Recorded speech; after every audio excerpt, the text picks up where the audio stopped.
There we go. Okay, so yeah, I guess we'll just plop right on into this. Cool. Hello, welcome to Time Enough Podcast. It's where we look into all of the episodes of the Twilight Zone and get older as we watch them from week to week. This is Matt here. Joining me today is John Arminio, who I know from the Trekkie sphere of things. How are you doing? I'm doing great, man. How are you? Pretty good. Of course, you're a podcaster in your own right. You just I've got popcorn and zebra, and I know I just mixed everything up. So if you give everyone a heads up on where they can hear you on the regs. Yeah, I co-host a podcast called Popcorn Eschaton with Scott Thurrow. He is also the co-host of the podcast Zebras in America, so you can find that in the Zebras in America feed. That's where we take a look at movies through a spiritual and or leftist lens, because I think, especially on the internet, when you hear spiritual and or leftist, it's kind of like an incendiary take, but we try and take that those topics seriously and with a level head. Yeah, I mean, with this podcast, when I started, my idea was to have more like spiritualist mystics and things, but just I don't know. As I've been doing it, it just makes more sense to give it sort of basically the Star Trek approach, right? Looking at them that way and bringing in a bit of that. I'm always up for it, but just looking at them more analytically seems to work a lot of the time. What's your bag with the Twilight Zone? Yeah, I've been watching Twilight Zone. It seems like, I think for a lot of people of my generation, that is like millennials, seemingly all my life, just growing up watching them on reruns or the Sci-Fi Channel marathons, so catching them here and there. I think my most recent love affair with the show occurred, I guess, during the pandemic, um, when WandaVision occurred or premiered. I was a little soft on it because I was like, aren't aren't these themes just stuff that the Twilight Zone already addressed like 50 years ago? Like it's fine, but and so I remember complaining on social media that like a week ago I could watch Twilight Zone on Netflix, but now like the rights changed and it's not available on Netflix anymore. So my friend Jay Blake Fischera took it upon himself to send me the complete Blu-ray set. And so through his kindness, I started watching it from the beginning, both by myself and alongside my girlfriend. So that was great. So I've been kind of slowly working my way up through the series for the first time slash since then, or again, since that happened. So Yeah, I said before getting the Blu-rays, that's where I basically started this podcast because it was like, oh, I need to watch all of these. So, yeah. like, what's a better way to do that than commit yourself to doing one every week, right? So, Yeah, and so watching them like along with my girlfriend has been a lot of fun too, because even if we've seen them before, some of it sometimes it's like, oh, I haven't seen this since I was 6 years old. And so it's pretty great rediscovering them as an adult. yeah, and I've said before, I feel like when you do a podcast on something, it's good to be interested and maybe not a complete expert. So with Hmm. these, I'm often finding ones I have not seen at all or not much. Yeah. Today's episode kicked the can. Seen it a few times. More recently, I seen the movie version. So of course, this one was recreated for Twilight Zone, the movie, and Yeah. directed by Steven Spielberg in that case. So that's kind of an interesting one to compare with. But Hmm. we will be focusing mostly on the old one today, featuring a bunch of old ones. Yeah. Uh, I'll take a moment and run through a bit of trivia for this episode right after I stretch my screen. There we go. Original air date was February 9th, 1962. The teleplay is by George Clayton Johnson, a Twilight Zone regular who trades in whimsy. Lamont Johnson directed. He's been here before, directing other Twilight Zones, but today we'll note that he was chipper enough to direct an episode of Felicity when he was in his 80s. Just when I popped on his page yesterday for Wiki, I was like, oh, that's kind of wild because that feels like a reasonably modern show. Ernest Truex played Charles Whitley. I'm going to start with a direct quote from Wiki on this one because it's weirdly entertaining. He started acting at age 5 and toured through Missouri at age 9 as the child wonder in scenes from Shakespeare. I just thought that was a bizarre kind of claim to fame there. While he had some stage and screen acting credits, he is best known for TV guest spots like this one playing old men. We've previously seen him in The Twilight Zone in the episode What You Need. Charles' son in the episode was played by Barry Truex, which was Ernest's son. So that's kind of fun. Ben Conroy was played by Russell Collins, who is quite prolific both on Broadway and in film.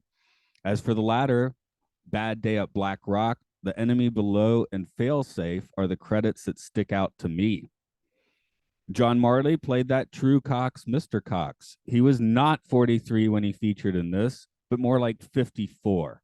Yet his other claims to fame would actually come later in John Cassavetes' Faces in the blockbuster movie Love Story, which would earn him an Academy Award and a Golden Globe nomination. So I don't think he won those. Music is Bernard Herrmann, but repurposed from Walking Distance. This is how you save a dime when you're making season 3, people. Okay, John, I'm going to share the screen and hook you up with the prologue here. So you can do it any way you want. Do your Serling, do your Cookie Monster if you want. It's up to you. Sure, I'll forego Cookie Monster this one time. Sunnyvale Rest, a home for the aged, a dying place, and a common children's game called Kick the Can that will shortly become a refuge for a man who knows he will die in this world if he doesn't escape into the Twilight Zone. All right. I can give that a quick run. Sunnyvale Rest, a home for the aged. There we go. Yeah. Well, it's a dying place. Ooh, yeah, that's the metal Cookie Monster. Yeah, that's definitely the name of a death metal album, at least, for sure. Oh yeah, my favorite musical Cookie Monsters, of course, are when it's not harsh music. Like John Lennon just like saying "cookie" and like one of the ballads on his first solo album. That's great. I think the show just premiered around that time, and of course Stevie Wonder just doing a Cookie Monster voice for an entire verse of "Living in the City." I love that too. So. Anyway, those are my favorite musical Cookie Monster moments. Moving on to this episode, there was a few lines I liked, and a few things that I thought was funny. The funniest, I'm currently 44, so when Mr. Cox said he was 43, I think I like openly laughed a bit. I did. The at least the old people in this episode are actually old. Like Ernest Truex, I think, is 73, and Russell Collins is in his mid 60s, though he looks older than Ernest Truex, honestly. But at least there's no 53-year-olds in the in the rest home. Like there's no Wilford Brimley and cocoons in Sunnyvale Rest. Where did I just see him? Oh, I don't know where I just saw Wilford Brimley. My in-laws were watching something with Tom Cruise. My guess was The Firm last night, but I was like, hey, there's Wilford, who was not that old when he was in The Thing, which is kind of wild. Yeah. He already looked ancient. He was like 43. Yeah, he was born with a bushy white mustache. Yeah, for sure. Like it is a lot of times we do get into like the age thing on the Twilight Zone. Like, do people actually just look older in 62? Are they casting weird, or we're like that guy's ancient? We look at him, he's only 50 years old.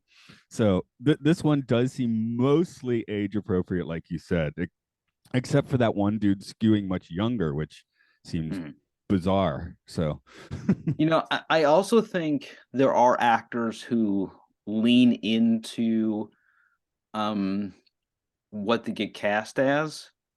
Because I recently rewatched John Sayles' Lone Star, and the actor who plays Joe Morton's father is like a year younger than Joe Morton in that movie. And I just think because Joe Morton just looks like a fit younger guy, and the guy who's playing his dad is kind of scruffy and older looking. That's just how those actors are cast, and so I think, especially when it comes to actors, or in keeping with the theme of this episode, like you're only as old as you think you are. So but I do find that phenomenon pretty interesting. I mean, as a guy, I guess, rolling through middle age at this point, I Mhm. mean, there's certain things that I did when I was younger that I probably really don't do now. Yeah, What was it coming up? The idea of just running, like, oh, while watching this, I was thinking about when's the last time I ran, and I'm thinking, well, I probably run once a week, but that's running for a train, so I don't yeah. know if that counts or not. Uh, Yeah, when is the last time you just ran for fun? Just the sheer exuberance of being alive. You just had to sprint from point A to point B because you had that much energy. Um, Now, I do that's how take st long, pointless walks to get to Sure. these Yeah. trains.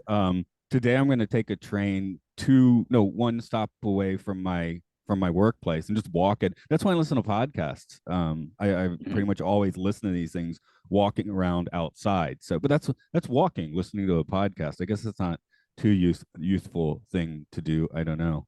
Um, Yeah, sorry for keep referencing other movies, but last year's one of the movies that was nominated for best foreign film, or best film best international feature is what it's called now, I guess. The Quiet Girl from Ireland. Part of that movie is this running bit, no, not like a comedic bit, but sort of a continuing motif where the titular quiet girl, this man who is raising her, like every morning he says, "All right, yesterday it took you so and so amount of time to race from the mailbox to that tree and back. I'll time you every morning," and that sort of like becomes their morning ritual. And the way the movie just communicates how it feels like to be 6 years old or so and just running for the sheer joy of it, I think is pretty remarkable. So yeah, I can't recommend that movie enough if you want a film, just like a quiet movie about the joy of childhood and how a change in environment from one of abuse to one of comfort and care. I can't recommend The Quiet Girl enough. all right. Yeah, I'm just my snarkiness is like, oh, is that a sequel to The Quiet Man? I don't know. No, oh, sorry. Now I'm sure it's not. I'm sure it's I'm not.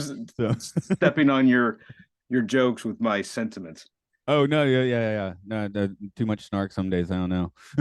Yeah, I guess I'll just continue with the snark. Then I did. sure. I also just loved the line that the kids can't resist the grass for 1962. I was just like, Yeah, that's yeah, so completely close different to context. Yeah. that's so close to just being a hippie thing. Although I've never liked the grass that much. Probably, I think I have a slight allergy to it. The smell of freshly cut grass, don't like it. Didn't like when I was a kid either. So, And actually, yeah, that's what kept me away from it most of my life. I find the smell gross. yeah. Of course, I'm walking around between rice fields and farms and stuff, and I get some pretty gnarly odors here and there. But Hmm. yeah, what can you do? Um, Another thing, I guess maybe The Simpsons kind of reference this sort of thing when he goes to meet his son in the car at the beginning, his real life and television episode son. I was like, man, this is like a serious Yeah. Grandpa Simpson moment. So, Yeah, uh, the pathetic old man is definitely a source of compassion and pity and or like hilarity. you sort of have to be a show like The Simpsons to be able to pull off like laughing at lonely old people dying in a rest home. Yeah, It's a hard thing to pull off. in the case of that, if I was giggling at that scene, it was because I've seen The Simpsons. It's Yeah, not because of yeah, this particular scene. Um, that's where I was like, oh, they reused the walking distance music, which has sort of the opposite, where Marty travels back in time, and his father basically says you're from the future, and you need yeah, to eject yourself from the past. This had a little bit of that kind of strain, although it's more just like real life mm, depressing stuff, right? yeah, The son just I mean, I get that. Like my parents are coming to visit Japan again soon. And I'm sitting here, but Hana, my daughter, she's got kendo this one morning. I'm like, I feel bad about that, but it's like, hey, yeah, she's 14, and that's just how they keep people busy.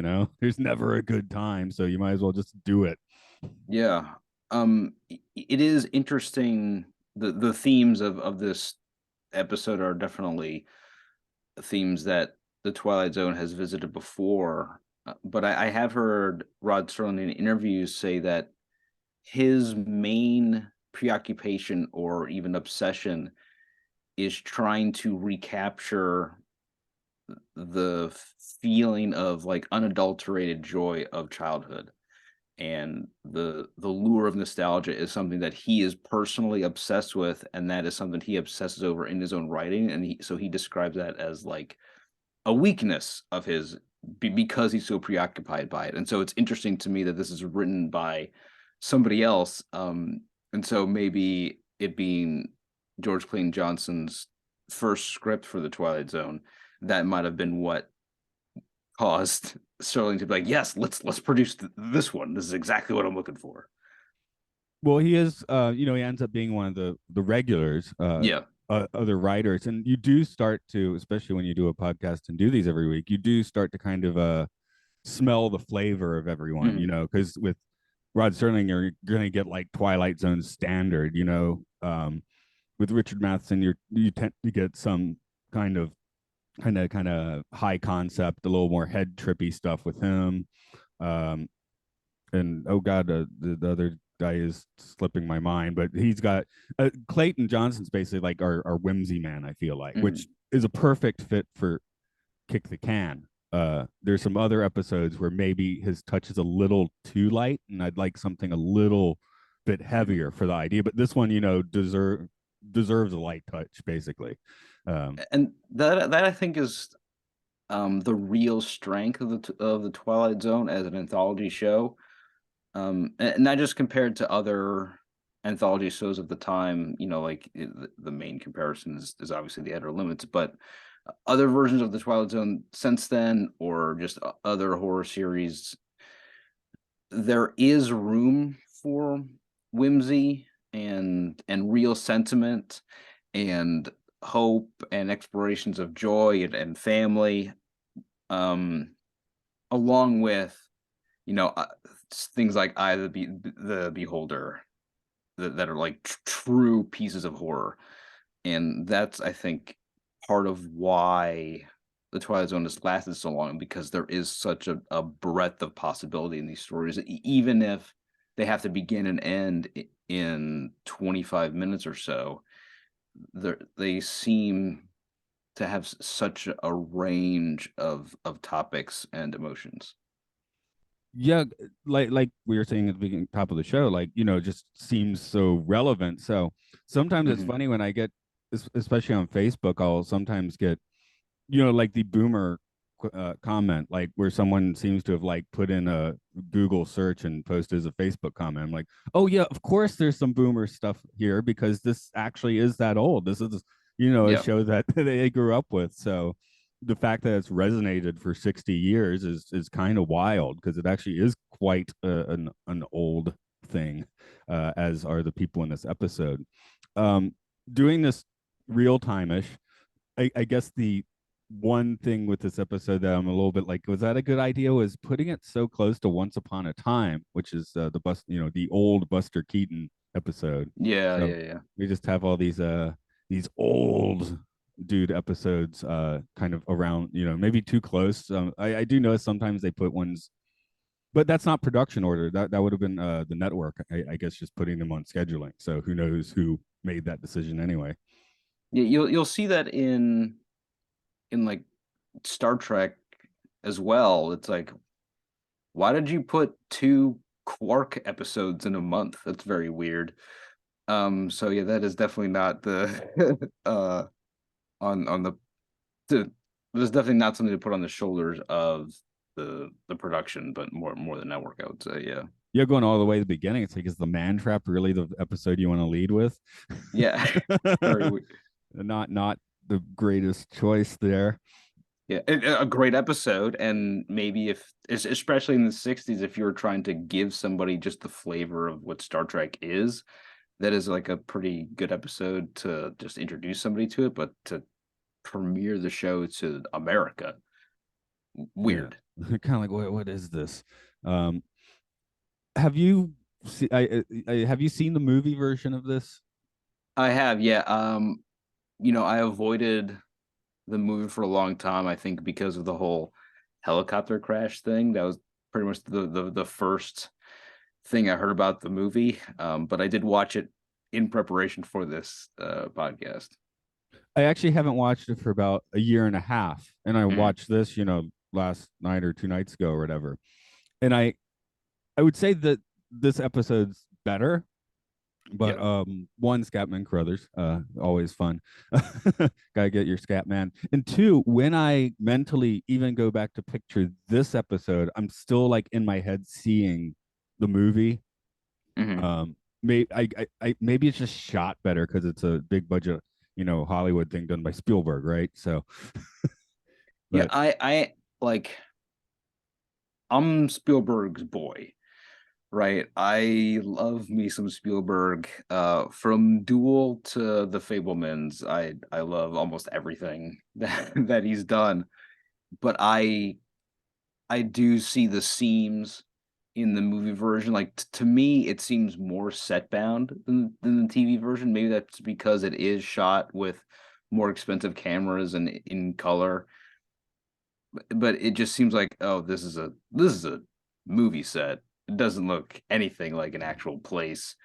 And I think the sentimentality in that short in the movie is Spielberg sort of reverting to his worst instincts. Like he seems like he's leaning on the cloying nature of the story, whereas there is some like doom and tragedy in the TV version, because Ben, like, he's begging to be taken along with the kids at the end. It's so sad and tragic that because he didn't have this belief earlier, he's going to die sooner than all of his friends. And it seems like the movie version wasn't able to balance out the sentiment with the tragedy like the TV version was. yeah, I would say the MVP in this was Russell Collins because Mhm. in the movie, it's like the one guy doesn't go with him, right? Same thing, but it's just, oh, it's kind of play for that's just what happened. Whereas Yeah, he this one, loses an afternoon. yeah, where Ben Conroy here definitely has more gravitas, I think, in this role and balances the role. So it's not just Charles Whitley, frolicking with his can. Uh, Yeah. it's counterbalanced, and yeah, in the movie, the Spielberg machine is doing a little bit too much, and it's got Mhm. the um, I do like the autumnal glow of the movie version. Again, it looks really good, but a little too much syrup. I would agree with that for sure. Yeah. Um, the other thing that totally just ruined that one for me, and I think it's my podcast. I think it was my co-host on that. If you watch that any time in proximity to the Key and Peele sketch with the quote unquote magical Negro. That's what they call it in the sketch. So Yeah. you see Yeah. that, and then you see someone like kick the can. You're like, no, no, no, no. Of course, we totally lose that here. We just get a guy who is becoming obsessed with a beat up can. So I don't Yeah. know. I never liked kicking the can. I wanted to play with my Transformers, but it was the 80s. Yeah. So Yeah, I was always a pretty solitary kid, period. So the idea of getting together with a bunch of other kids for an organized game was sort of against my nature.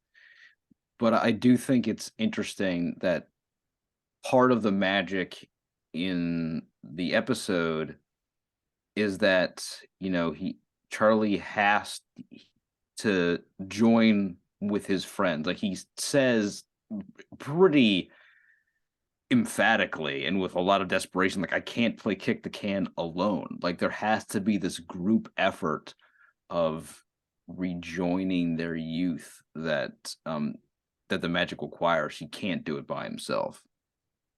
I mean, I'm thinking we haven't had in the past few years because of COVID and changes in management. But my company would have, the picnics where Hmm. everyone go play soccer for a bit, that sort of thing, or really like weird and no, should I say dumb? I don't know.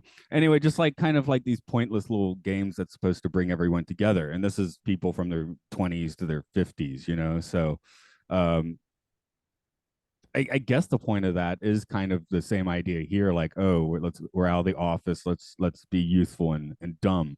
It's not like a team building skill. It's not like a low ropes course that you'd have in the States or Yeah. something. It's like just an actual dumb game that we have to play. Um, the worst iteration of this is when they flew us to Okinawa, which is great. We're on one of the nicest beaches in the world, and you just want to go out and they're like, no, we're gonna spend 2 hours playing dumb games. It's like, no. In that So case, is it a Japanese company that you work for? that's right. Yeah. Okay. So, So does that have to do with more like Japanese corporate culture? a little bit, yeah. Okay. Just the idea that I mean, a Japanese business party, it's like basically they'll excuse most weird drunken behavior. They're like, they're just drunk and they're supposed to sit there getting ripped the whole time. So, Okay. I mean, there are lines, and I've seen the Hmm. lines hit dramatically once or twice, which is, it's fun to watch when it's not you and you're not in charge. So I guess, but yeah, those are like those. I guess those are the adult sort of games that people would play. But it is, I guess, the idea is to get back in that like younger frame of mind, that sort of thing. I teach kids, sometimes small kids, not so many this year, but yeah, you know, you got 20 minutes to kill, and sometimes you just have to invent your own dumb game then and there and get a bunch of 6-year-olds to play it. So I guess that keeps you a little bit young. I don't know. Yeah. And it is interesting that now, or in the last couple decades, there has been this push in the science of elder care to introduce the elderly who are at rest homes to things like dance and music and also games to keep their mind and body younger, to keep them mentally engaged, and that has been showed to slow cognitive decline.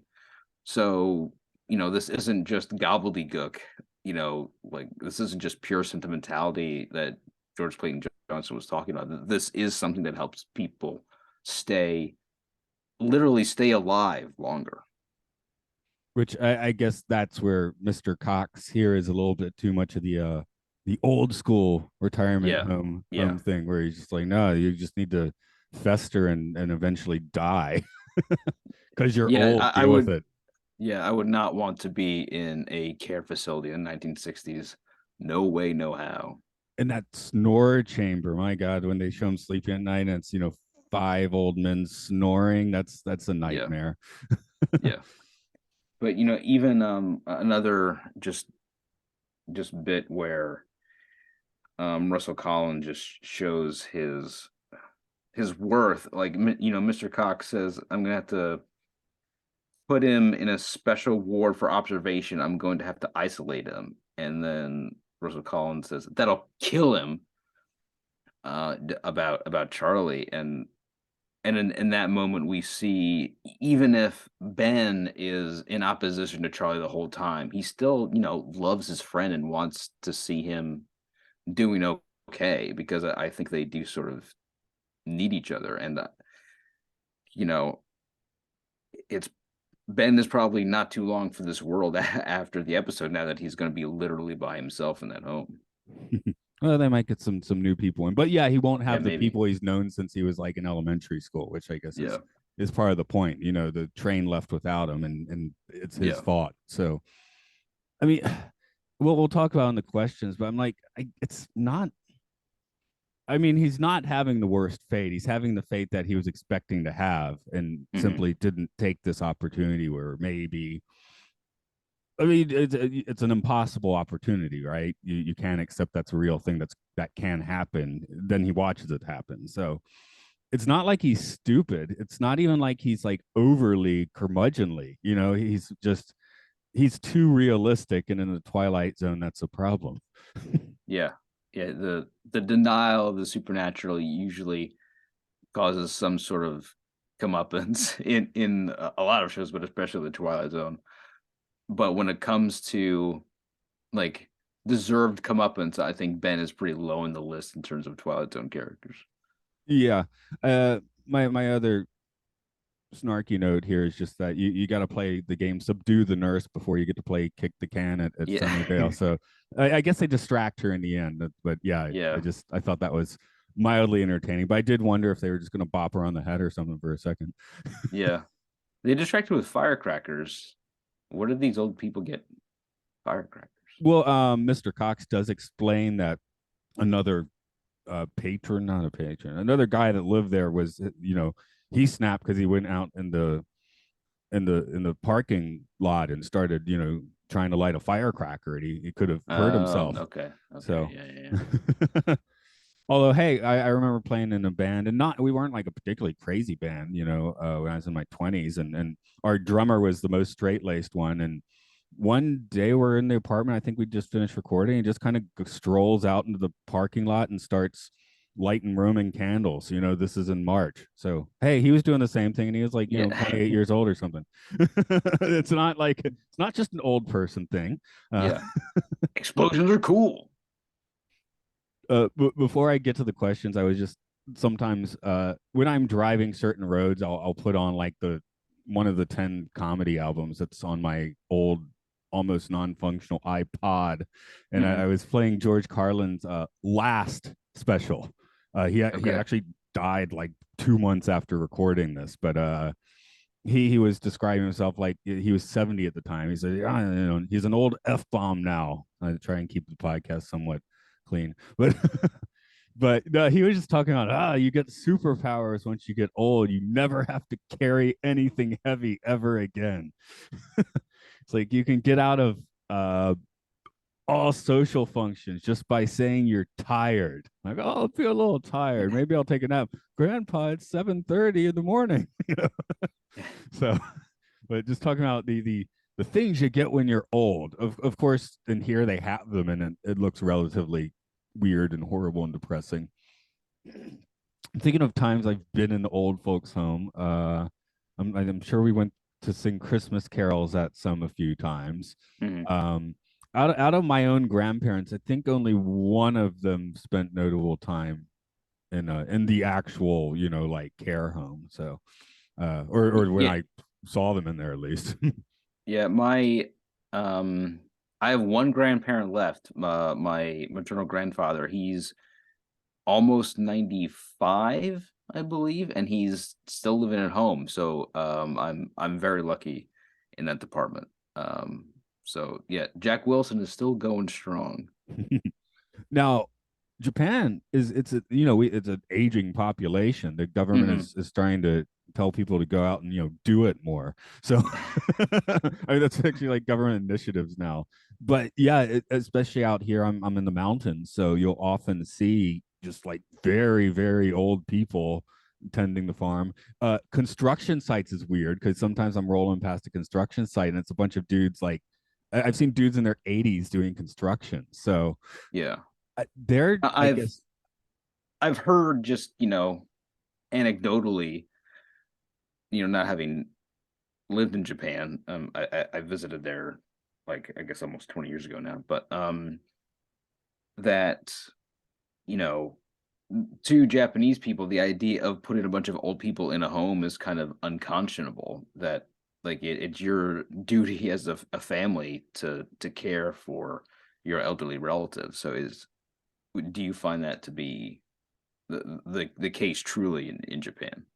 Well, my wife's grandmother, during her last years, yeah, the family was basically taking care of her. So in the last couple of years, she moved from the super countryside farmhouse to the house I'm sitting in. Basically, Hmm. lived in the room downstairs for a couple of years. So there is that. At the same time, there actually is a couple old folks home within almost a literal stone's throw from here, Okay. which are NPOs, and some of them, yeah, I mean, if they didn't have kids or anything, right, and now they're Yeah, 85 yeah, and in a wheelchair, I mean, what do you do? So, yeah.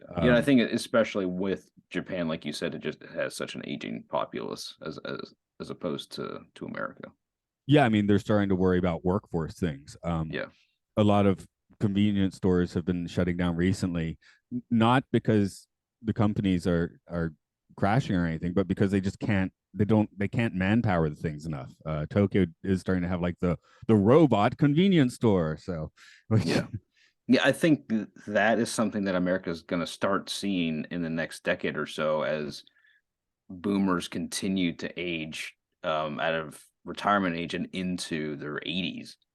We're going to have to start dealing with that pretty substantially.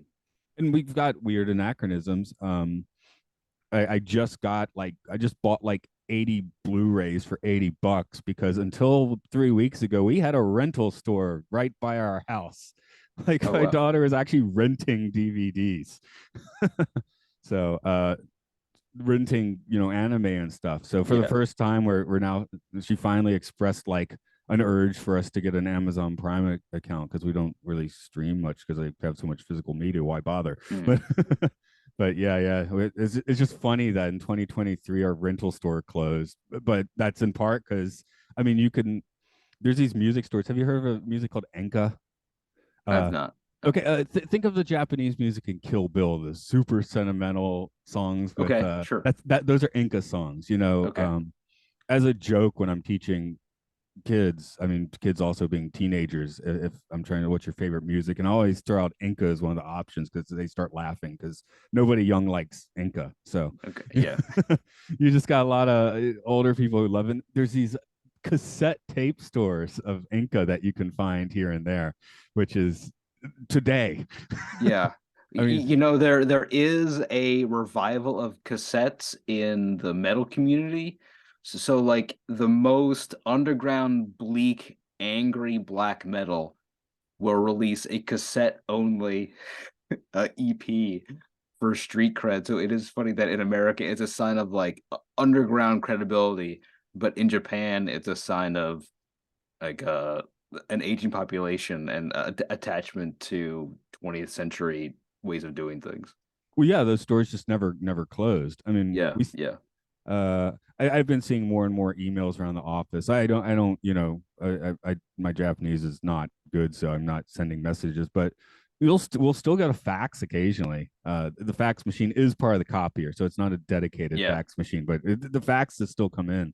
So that's pretty wild, I guess. In They a country that has a reputation for the most forward thinking technologically, there's more antiquated technology than in the West.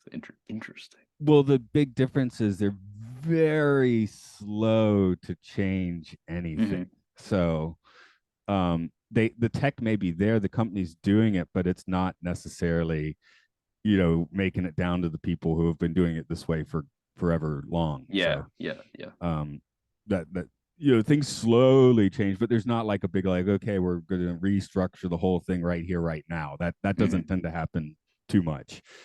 Yeah. Whereas, maybe in America, part of that is the planned obsolescence of technology with, companies like Apple. It that encourages companies to get new technology just because older technology is built to break. Well, all technology is built to break, but that's why we're sort of forced to move forward because everything is built to last a year. Yeah, I'm slowly getting angry at Apple as my stuff is getting glitchier with each new device. Yeah. um, like To the point where things that like I like to make music, and I have to like I gave my daughter my old iPad, but I have to borrow it back now because the new one can't handle the interface to make music for some reason, even though it's the newer one. I'm like, they broke it. They broke the OS, and yeah, it's like so. I'm slowly getting angry at Apple. 5 years ago, and yeah, mobile stuff, Apple, great, perfect, and Mhm. starting to get a little like, why don't I just have an Android at this point if it's not going to work anyway? Yeah. uh there's some old person complaints, yeah, complaining about your technology getting crappier. Although I will say, I told you about the iPod that's about 13 years old that's mostly broken, but hey, it works in my car, and I'm talking to you right now on a computer I bought in 2010, so Yeah. some things can last a few minutes. Yeah, it's allowed. Yeah, the computer. Yeah, I worked at a comic book store. Hey, if you're ever in Central Pennsylvania, Comics Connection. Um, but yeah, the computer that we used for the whole time I've been there has just been replaced because we updated our comic book buying software, and that's like the only reason we upgraded computers. But now I'm sort of afraid that these new computers aren't exactly going to last like 18 months before we have to get a different one. Yeah, I this was 5 years ago, so maybe it's finally changed. But another really fun anachronistic tech in Japan is I, I taught a pharmacist, and she was saying they still legally had to keep all their records on those little floppy disks from the 90s. Not Oh not not wow. the big ones, but the ones with the plastic shells. So Yeah. at least 5 years ago, they were still using those for their records, which is That's also crazy. mildly, yeah, that's mildly insane as well. So let's get to some questions on this Sure. episode. The first question being, who in this episode entered the Twilight Zone, or is of the Twilight Zone, or so forth? Yeah, definitely Charlie. I think he sort of imagines his way into a magical realm. He's able to use a children's game to find renewed youth for him and his friends. I was thinking, I mean, he's shown as a much enough of a human character that we don't just pin him as being the Twilight Zone, but in the end, he's the instigator of the weird events that happened. Yeah. Like he Yeah. was basically in control. He said, I'm going to make this happen, and then he makes it happen. So I see him as being, because you get someone like Mr. Pip, who's, he's like, he's of the Twilight Zone and he's like the devil or whatever, right? Whereas this guy comes across as a normal old dude, but he actually is instigating the weird magical end of the Twilight Zone here. So Yeah. we have the other old folks turned young, so they experience the Twilight Zone in like a good way, but they're not characters. They're just, I mean, they don't even have lines for the most part, right? Or they Yeah. have one or two whatever lines. Whereas Ben, as we said, he's gets the gnarly side of the Twilight Zone. Not one where he's gonna die right now, but or even be in horrible pain, but he'll definitely regret the choices he made. Yeah. He's gonna die alone. That's pretty grim. Yeah, yeah. So And I think it is just an interesting framing of this version of the Twilight Zone because even Rod Serling's opening and closing narration sort of frames the Twilight Zone as something worth seeking, whereas in most of the other narrations, the Twilight Zone is a place of sort of like forbidden imaginings or existential horror. dread. Yeah. Yeah, exactly.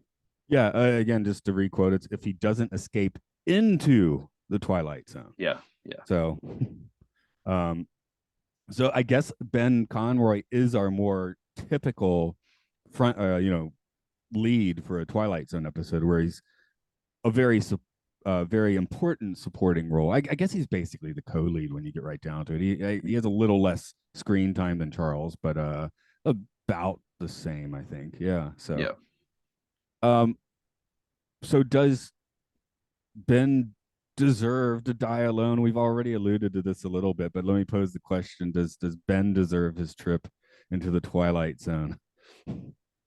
No, he definitely doesn't deserve it. But when you're caught in the wake of the Twilight Zone, sometimes terrible things happen to you. Like, he gets his his only support network ripped from him. And what is he says? Yeah, I am old Charles, and so are you. That's a fact. Your bones are old and they'll break if you try to run with them. Your heart is old and your lungs are old. You're used up, worn out by a lifetime. Like some great writing there. But he's trying to save his friend from breaking his bones and from heartbreak. So yeah, I don't think he deserves his fate. Not at all.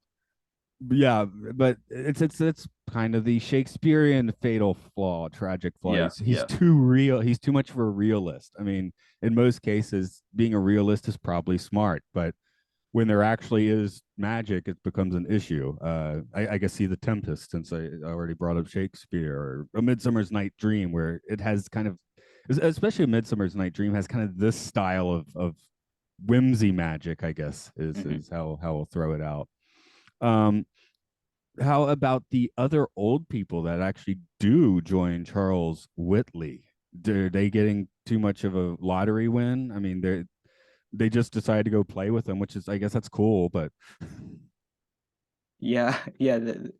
They really luck into regaining their childhood for sure.